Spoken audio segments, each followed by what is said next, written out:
기도하겠습니다. 사랑하는 자녀에게 잠을 주사 날마다 회복의 은혜를 경험하게 하시는 하나님, 오늘도 저희를 주님의 손으로 붙들어 주셔서 예배의 자리에 서게 하시니 감사합니다. 세상 속에 살아가며 흔들리고 지치고 무너졌던 저희의 마음을 이 시간 주님 앞에 올려드립니다. 사랑으로 어루만져 주시는 하나님의 손길을 이 예배 가운데 경험하게 하옵소서. 말씀으로 회복시켜 주시고 주의 사랑 안에 다시 들어가게 하사 하나님만 바라보며 사는 예배자가 되게 하옵소서. 완악한 저희의 마음과 생각을 열어주시고 성령을 보내사 하나님의 음성을 듣게 하옵소서. 예배를 통해 영광 받으시는 예수 그리스도의 이름으로 기도드립니다. 아멘. 오늘 우리에게 주신 하나님의 말씀은 이사야 27장 1절로 13절까지 말씀입니다. 제가 가지고 있는 성경, 구약성경 997쪽에 있는 이사야 27장 1절로 13절까지 말씀 제가 봉독하겠습니다. 그날에 여호와께서 그의 견고하고 크고 강한 칼로 날렘 뱀 리워야단 곧 꼬불꼬불한 뱀 리워야단을 벌하시며 바다에 있는 용을 죽이시리라. 그날에 너희는 아름다운 포도원을 두고 노래를 부를지어다. 나 여호와는 포도원지기가 됨이요 때때로 물을 주며 밤낮으로 간수하여 아무든지 이를 해치지 못하게 하리로다. 나는 포도원에 대하여 노함이 없나니 찔레와 가시가 나를 대적하여 싸운다 하자. 내가 그것을 밟고 모아 사르르리라. 그리하지 아니하면 내 힘을 의지하고 나와 화친한 것이니라.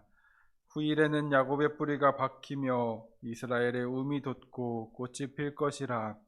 그들이 그 결실로 지면을 채우리로다. 주께서 그 백성을 치셨던들 그 백성을 친 자들을 치심과 같았겠으며 백성이 죽임을 당하였던들 백성을 죽인 자가 죽임을 당함과 같았겠느냐. 주께서 백성을 적당하게 견책하사 쫓아내실 때에 동풍 부는 날에 북풍으로 그들을 옮기셨느니라. 야곱의 불의가 속함을 얻으며 그의 죄 없이함을 받을 결과는 이로 말미암나니 곧 그가 제단의 모든 돌을 부서진 횃돌 같게 하며 아세라와 태양상이 다시 서지 못하게 함에 있는 것이라. 대저 견고한 성읍은 적막하고 거처에 황무하며 버림받아 광야와 같은즉 송아지가 거기에서 먹고 거기에 누우며 그 나뭇가지를 먹어 없이 하리라. 가지가 마르면 꺾이나니 여인들이 와서 그것을 불사를 것이라. 백성이 지각이 없으므로 그들을 지으신 이가 불쌍히 여기지 아니하시며 그들을 조성하신 이가 은혜를 베풀지 아니하시리라. 너희 이스라엘 자손들아, 그날에 여호와께서 창이라는 하수에로부터 애굽 시내까지 과실을 떠는 것 같이 너희를 하나하나 모으시리라.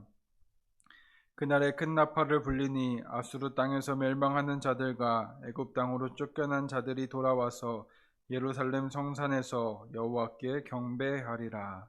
아멘. 오늘도 주님과 함께 하루를 열어가시는 여러분들 삶 가운데 주님의 인도하심이 있기를 소망합니다. 사람이 어떤 도구를 사용할 때 흥미로운 점이 하나 있습니다. 바로 같은 도구를 어떻게 사용하느냐에 따라서 전혀 다른 결과가 나온다는 것입니다. 칼은 음식을 준비할 때는 맛있는 음식을 만드는데 매우 중요한 도구입니다. 의사의 손에 쥐어진 칼은 생명을 살리는 도구, 사람을 살리는 도구가 됩니다. 반면 사람을 해치고자 하는 마음으로 칼을 사용한다면 생명을 위협하는 도구가 됩니다. 불도 마찬가지입니다. 추위를 녹이고 음식을 익히는 유익한 도구가 되기도 하지만 통제되지 않은 불은 모든 것을 삼키어버리고 태워버리는 재앙이 됩니다. 결국 중요한 것은 도구 자체가 아니라 어떤 의도로 누가 어떻게 사용하는가입니다. 이 이야기를 조금 더 가까운 우리들의 삶으로 갖고 오면 도구가 아니라 손이라는 이미지로 생각해 볼 수 있습니다. 우리는 한 명의 손을 다양한 모습으로 경험해 본 사람들입니다. 바로 어머니의 손입니다. 어머니의 손은 참 신기합니다. 기쁠 때는 박수를 쳐주고 아플 때는 상처를 어루만져주고 열이 나면 이마를 짚어주며 눈물이 날 때는 조용히 그 눈물을 닦아주는 손입니다. 또 그 손은 얼마나 너그러운지 우리가 배고프기 전에 음식을 만들고 우리의 삶을 돌보아 줍니다. 그런데 바로 그 손이 때로는 우리를 혼내는 손이 되기도 합니다. 잘못된 길로 갈 때는 붙잡아 끌어당기고 위험한 일을 할 때는 단호히 막아 서기도 합니다. 이러한 모습을 가만히 지켜보면 이 모든 일이 같은 손에서 일어난다는 것을 알게 됩니다. 그 손은 바뀐 적 없이 모두 같은 손입니다. 그런데 왜 이렇게 다르게 느껴지는 것일까요? 그것은 그 손이 향하는 대상과 목적이 다르기 때문입니다. 필요에 따라서 또한 대상에 따라서 손의 역할과 모습이 달라지기 때문입니다. 살리기 위해 어루만지기도 하고 바르게 하기 위해 단호해지기도 합니다. 오늘 우리가 읽었던 이사야 27장은 바로 이런 하나님의 모습을 보여줍니다. 모두 하나님의 손이지만 다양한 모습으로 등장합니다. 이것은 하나님이 바뀌어서 그런 것이 아닙니다. 그것은 우리를 다르게 다루시는 모습입니다. 세상을 다스리시는 하나님의 네 가지 방식을 살펴보고자 합니다. 먼저 1절에서는 악을 다루시는 하나님의 모습과 방식에 대해서 설명합니다. 1절 말씀입니다. 그날에 여호와께서 그의 견고하고 크고 강한 칼로 날랜 뱀 리워야단 곧 꼬불꼬불한 뱀 리워야단을 벌하시며 바다에 있는 용을 죽이시리라. 아멘. 이사야 선지자는 그날을 언급하면서 하나님의 심판이 임할 날이 있음을 알립니다. 여기서 그날은 하나님께서 회복시키시는 종말의 날입니다. 바로 그날에 하나님께서는 악의 세력을 상징하는 리워 야단을 제거하시고 심판하십니다. 하나님께서 심판하신 대상은 세 가지 모습으로 표현됩니다.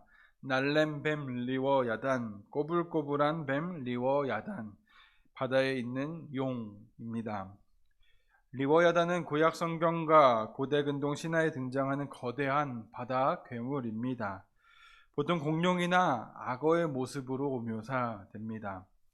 여기서 등장하는 세 가지 표현은 같은 대상인가 아닌가 하는 논쟁은 있지만 분명한 것은 그것들 모두가 하나님을 대적하는 세상의 악을 의미하는 표현이라는 것입니다.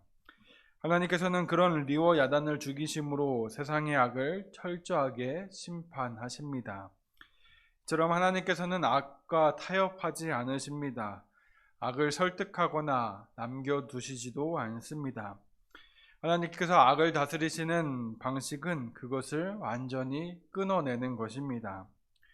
1절에서 벌하시며 라는 단어는 누군가를 직접 찾아가 방문하는 것을 나타내는 단어에서 비롯되었습니다. 즉 하나님께서는 심판의 날에 악을 직접 찾아가 심판하셔서 그것을 완전히 제거해 버리신다라는 말씀입니다. 하나님께서는 모세와 이스라엘 백성에게도 이와 같은 명령을 하셨습니다. 신명기 20장 16절과 18절 말씀입니다. 오직 내 하나님 여호와께서 내게 기업으로 주시는 이 민족들의 성읍에서 호흡 있는 자를 하나도 살리지 말지니 이는 그들이 그 신들에게 행하는 모든 가증한 일을 너희에게 가르쳐 본받게 하여 너희가 너희의 하나님 여호와께 범죄할까 함이니라. 아멘. 가나안 땅을 앞둔 이스라엘 백성에게 하나님께서는 그 땅의 사람들을 하나도 남겨두지 말라라고 명하십니다. 그들로 인해서 그들이 하나님의 백성인 그들이 우상에 빠져서 하나님께 범죄하게 될까봐 염려하여 하신 말씀입니다. 그렇다면 하나님께서는 왜 죄악 앞에서는 이렇게 단호하시는 것일까요? 그 이유는 로마서의 말씀에 분명히 등장합니다. 로마서는 이렇게 말을 합니다. 제일 싹은 사망이다라고 말이죠. 하나님의 백성을 죽이는 것은 칼과 활과 같은 무기가 아닙니다. 사람의 영혼마저 죽이는 것은 바로 죄입니다. 그러하기에 하나님께서는 그 악을 완전히 끊어 버리시는 것입니다. 반드시 제거하십니다. 이제부터는 분위기가 바뀝니다. 하나님께서는 포도원을 향해 이렇게 말씀하십니다. 오늘 말씀 2절입니다. 그날에 너희는 아름다운 포도원을 두고 노래를 부를지어다. 아멘. 하나님께서는 심판의 날에 노래가 절로 나을 만큼 아름다운 포도원이 나타날 것이다 라고 말씀하십니다. 그리고 그 포도원을 하나님께서 가꾸시고 물을 대시며 누구도 해를 끼치지 못하도록 늘 보살펴 주시겠다라고도 말씀하십니다. 심지어 그곳에는 하나님의 진노가 나타나지 않습니다. 다만 하나님께서는 그 포도원의 마음을 쓰셔서 돋아나는 찔레나 가시를 뽑아 불태워 버림으로써 그 포도원을 보호하시겠다라고 말씀하십니다. 이처럼 하나님께서는 스스로를 포도원직이라고 소개합니다. 이것은 다른 사람을 고용하지 않고 자신이 직접 포도원을 가꾸고 관리하겠다라는 것을 의미합니다. 여기서 스스로를 포도원직으로 소개하는 이 단어 노체라흐라는 단어는 문자적으로 그것을 보호하는 자라는 의미를 가지고 있습니다. 이러한 표현은 하나님께서 하시는 일은 직업으로서 포도원을 관리하는 것이 아니라 사랑과 성실함으로 포도원을 보호하는 이름을 나타냅니다. 바로 여기서 우리는 하나님께서 자신의 백성을 다루시는 방법을 알게 됩니다. 하나님께서는 자신의 백성을 직접 돌보시고 지키시는 분입니다. 누구를 시켜서 하는 것이 아니라 누가 시켜서 하는 것도 아니라 자신의 백성이 너무나 아름답게 보여서 그 일을 즐겁게 하시는 분이 바로 하나님입니다. 그 결과 어떻게 되었나요? 6절 말씀은 이렇게 말합니다. 후일에는 야곱의 뿌리가 박히며 이스라엘의 um이 돋고 꽃이 필 것이라. 그들이 그 결실로 지면을 채우리로다. 아멘. 하나님께서는 포도원을 얼마나 잘 돌보시고 가꾸시는지 야곱이라고 불리는 이스라엘 백성이 뿌리 내리게 되는 그날에 그들은 싹을 내고 꽃을 피우고 그 열매는 세상을 가득 채우게 됩니다. 여기서 말하는 결실은 문자적인 의미로서 그대로 과실이 넘쳐나는 상황이 아니라 복음 증거를 통해서 하나님의 백성이 된 성도들이 이 땅 가득해진다라는 말씀입니다. 이처럼 하나님께서는 자신의 백성을 망하게 두지 않을 뿐만 아니라 그들을 복되게 하셔서 구원의 열매를 맺도록 만드십니다. 그런데 이어지는 말씀은 하나님께서 자신의 백성을 치시는 장면이 등장합니다. 7절 말씀입니다. 주께서 그 백성을 치셨던들 그 백성을 친 자들 치심과 같았겠으며 백성이 죽임을 당하였던들 백성을 죽인 자가 죽임을 당한가 같았겠느냐. 하나님께서는 이스라엘을 살육하는 자의 손에 넘기셨고 그들을 포로로 보내셨습니다.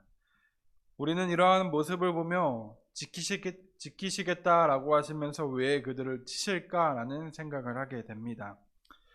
성경은 이에 대해 이렇게 답을 합니다. 하나님은 정도가 다르다라고 말입니다.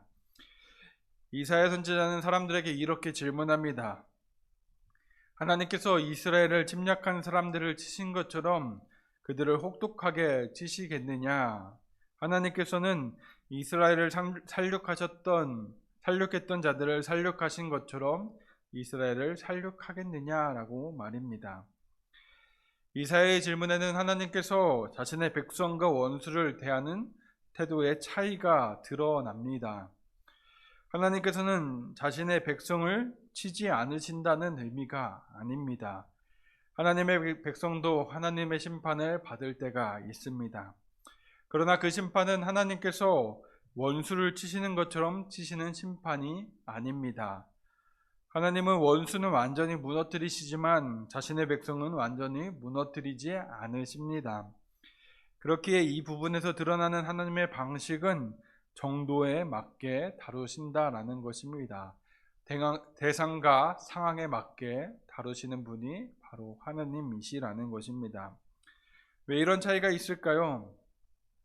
이것은 하나님께서 자신의 백성을 치신 이유와 원수를 치시는 이유가 다르기 때문입니다.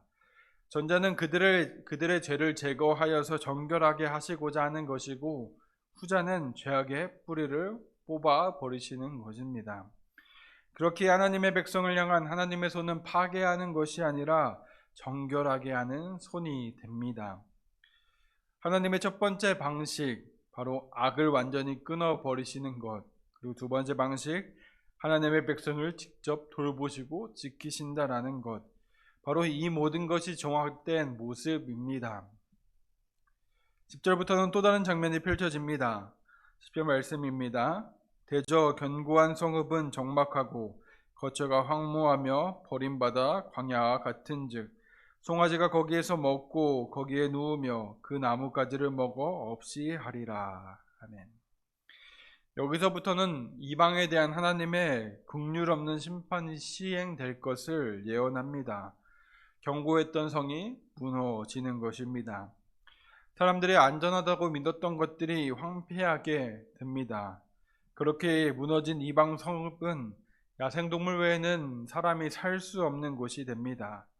얼마나 황폐하게 되었는지 송아지가 뜯어 먹을 풀조차 없어서 그들은 나뭇가지를 먹게 됩니다.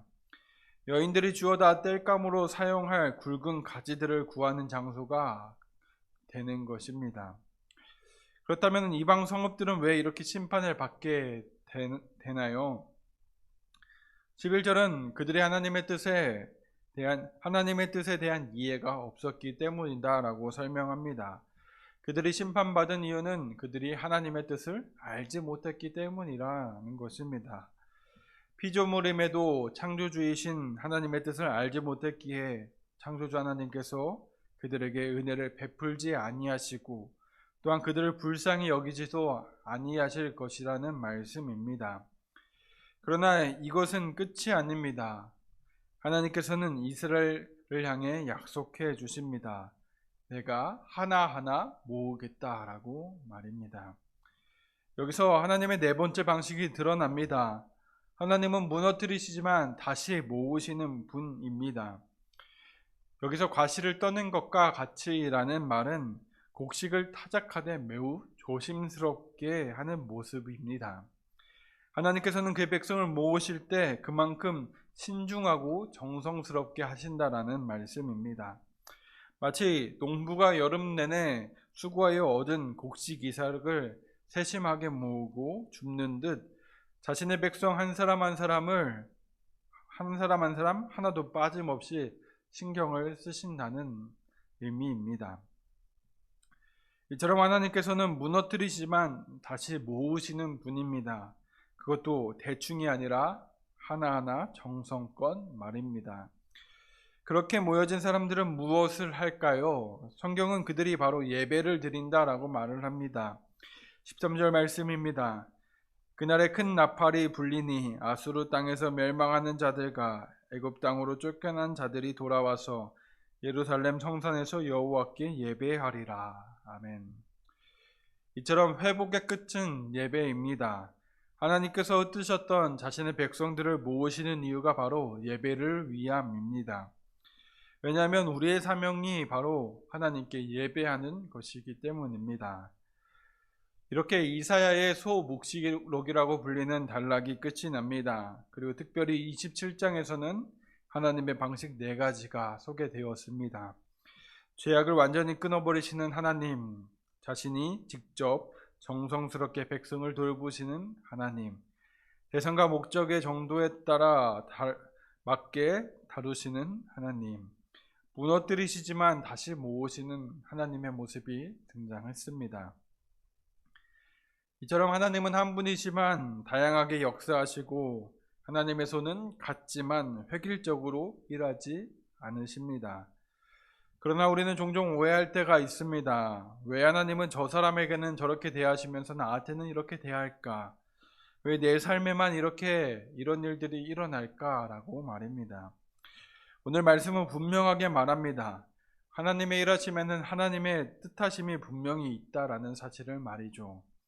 하나님은 로봇처럼 획일적으로 일하시는 분이 아니고 감정적으로 일하시는 분도 아닙니다. 하나님은 정성스럽게 곡식을 수확하는 농부처럼 우리 한 사람 한 사람에게 큰 관심을 가지고 계십니다. 우리가 엇나갔을 때는 회초리로, 우리 주변에 엉키와 가시넝쿨이 있을 때에는 그것을 제거하시는 손길로, 우리가 하나님의 백성으로서 살아간다면 회복의 손길을 내밀어 주십니다. 그리고 그 모든 손길은 우리를 버리기 위함이 아니라 우리를 살리기 위한 손길입니다. 여러분의 삶에는 지금 어떤 일이 일어나고 있습니까? 무너지는 일이 있지는 않습니까? 깎여 나가는 일이 있지는 않습니까? 이해되지 않는 일들이 벌어지고 있지는 않습니까? 그렇다면 우리는 이렇게 질문해 보아야 합니다. 하나님께서는 지금 나를 어떻게 다루고 계신가? 그리고 우리는 기억해야 합니다. 하나님은 우리를 그냥 두시지 않는 분이라는 사실을 말입니다. 비록 우리를 고난으로 미신다 할지라도 그 이유는 우리를 망하게 하시는 것이 아니라 살리기 위함이고 다시 예배하게 하기 위함입니다. 그 손을 피하려 하지 마시고 이제는 그 손 안에 머무르시기 바랍니다. 우리가 주님의 손 안에 있을 때 우리는 다시 회복될 것입니다. 그리고 결국 그 손은 우리를 예배의 자리로, 하나님 앞에 서는 자리로 인도할 것입니다. 그렇게 우리를 귀하게 여기시는 하나님께서 살리시고 회복하시는 그 역사를 경험함으로써 예배자로 굳건하게 서는 저와 여러분이 되기를 간절히 바랍니다. 기도 제목 나누고 함께 기도하기 원합니다. 먼저 하나님의 말씀을 기억하고 마음에 새기며 기도합시다.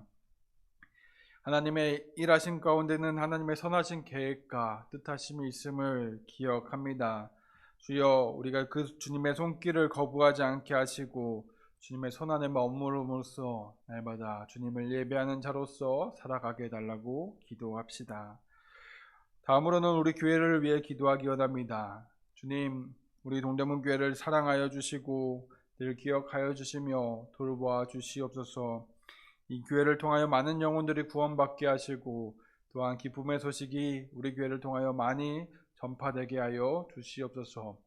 이를 위해 헌신하고 애쓰는 자들을 기억하여 주시고 또한 그 손길 가운데 아름답게 세워지는 교회가 되게 해달라고 기도합시다. 마지막으로는 각자 개인의 소원을 주님께 아뢰며 기도하겠습니다. 사랑으로 우리를 돌보시는 하나님 아버지, 거룩한 주일 예배를 통하여 하나님께 영광을 올려드리게 하시고 이어진 하루를 선물로 주시니 감사를 드립니다. 저희를 고아와 같이 내버려 두시지 않으시는 주님의 은혜를 찬양합니다. 주님, 저희는 때로 이해하지 못하는 일들 속에서 불평하고 원망하며 하나님의 손을 피하려고 했던 순간들이 있었음을 고백합니다. 무너지는 일 앞에서 두려워했고 깎여나가는 시간 속에서 낙심했고 이해되지 않는 상황 속에서 하나님을 오해하기도 했습니다. 그러나 오늘 말씀을 통해 하나님께서는 자신의 백성을 멸망하게 두시는 분이 아니라는 것을 깨닫습니다. 그 모든 순간에도 우리를 향한 하나님의 손은 우리를 버리는 손이 아니라 우리를 살리는 손이었음을 고백합니다. 이제는 하나님을 신뢰함으로 그 손 안에 머무르게 하옵소서. 때로는 하나님의 방식이 아프게 느껴질지라도 그 모든 것이 우리를 정결하게 하시고 다시 예배의 자리로 부르시는 은혜임을 믿게 하옵소서. 흩어졌던 마음을 모아주시고 무너졌던 삶을 다시 세워주시며 결국 하나님 앞에 서는 예배자로 회복시켜 주옵소서. 그렇게 주님의 손에 붙들린 인생이 되기를 소망하며 구원의 은혜를 베푸사 죄악의 구덩이에서 하나님 나라로 인도하신 예수 그리스도의 이름으로 기도드립니다. 아멘.